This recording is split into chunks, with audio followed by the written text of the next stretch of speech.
Do you know the difference between liquor and liqueur? Do you say adolescent instead of adolescent? Do you know what millennials are all about? And do you know the right number of L's and N's to spell millennial with? How about hors d'oeuvre? What is that? Learn the spelling, pronunciation, meaning and usage of 6 interesting words in this video. But first, if you haven't subscribed to, liked and followed The English Nut on YouTube, Facebook and Instagram, please do so right away. Thank you.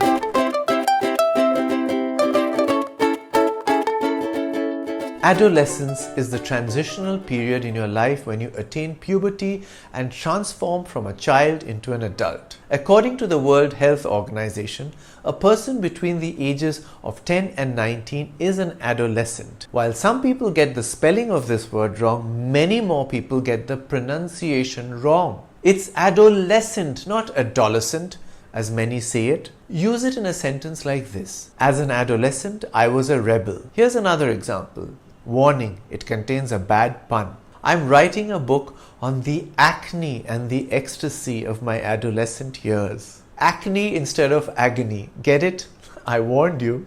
People confuse liqueur with liquor. These are two separate words. Liqueur, liquor, essentially means any alcoholic beverage. Liqueur, liqueur, refers to a particular kind of liquor, one that's strong and sweet and consumed with dessert or after dinner.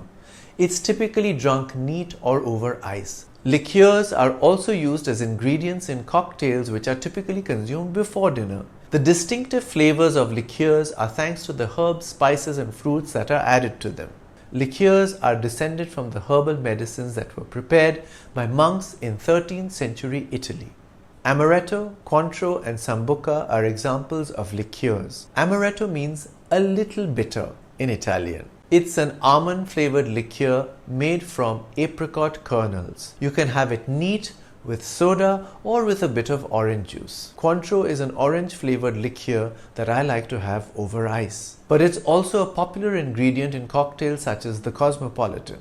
Sambuca is a liqueur flavored with anise and licorice. Here's a sentence using liqueur. After dinner, he settled into the couch with a book and a glass of his favorite liqueur. Or his collection of liqueurs was the pride of his liquor cabinet. The word millennial is an adjective relating to the word millennium. The latter means a period of 1,000 years. The years 1 to 1000 AD are considered the first millennium. The years 1001 to 2000 are the second millennium.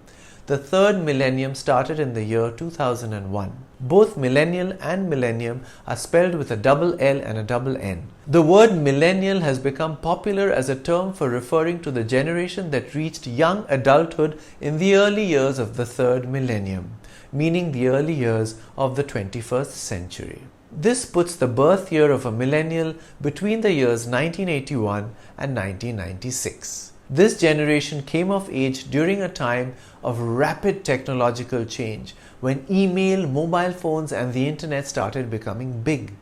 Here's how you could use it in a sentence. The millennial generation has great expectations from life thanks to a sense of its own superiority. Another example, the generation after the millennials is called Gen Z.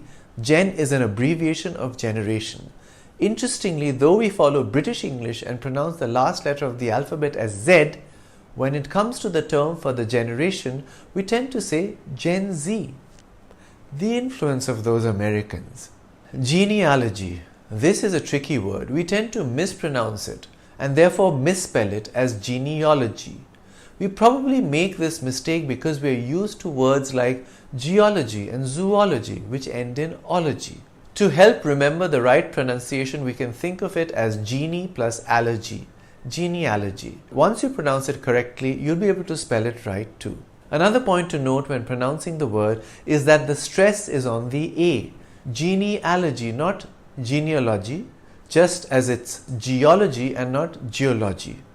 Genealogy is the study of the line of descent of a family, the ancestors from whom the present generation of family members are descended. Here's how you would use the word in a sentence. He searched for a clue to his ancestry in the genealogy database. Another example, my interest in the genealogy of my family led me to discover that I'm related to Ram Mohan Roy. Fuchsia. People tend to misspell it as Fuschia. Remember that the C and H come before the S in this word, just as they do in the alphabet. Fuchsia is the name of a small ornamental plant with purple, pink and white flowers that hang down. Fuchsia also means a vivid purplish red color that's named after the typical color of the fuchsia flower. The plant was named after Leonhard Fuchs, the 16th century German botanist. Since it's based on the surname Fuchs, it should probably have been pronounced Fuchsia, but fuchsia is the accepted pronunciation. Here's how you use fuchsia in a sentence. She looked stunning in her fuchsia dress.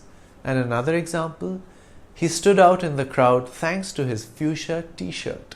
If you're unfamiliar with this word, you must be thinking, how the heck do I pronounce it? What on earth does it mean? And the spelling, forget about it. Okay, let's break it down. First of all, hors d'oeuvre is derived from French, which explains a lot of things. It means an appetizer or starter. This could be served at the dinner table or as a snack with drinks before dinner. Hors d'oeuvre literally means outside of the work in French. The S has been added at the end in English to indicate the plural. But in French, both the singular and the plural forms are without an S at the end. The English pronunciation is hors d'oeuvre for the singular and hors d'oeuvres for the plural. Here's how you could use it in a sentence. The hors d'oeuvres served at the party were better than the main course. The OEU in the word trips up many people. You just have to memorize it. And though the V precedes the R in the spelling, we pronounce it in the reverse order, RV. Hors d'oeuvre. One suggestion to get your spellings right in general. Be mindful of the red underline that you get below a misspelt word on various apps and software. Check the spelling and correct it when you do. It's not that hard. Let me know if you found this video useful and interesting. If there are other words you have trouble with, do mention those as well. I'm the English Nut. Bye for now.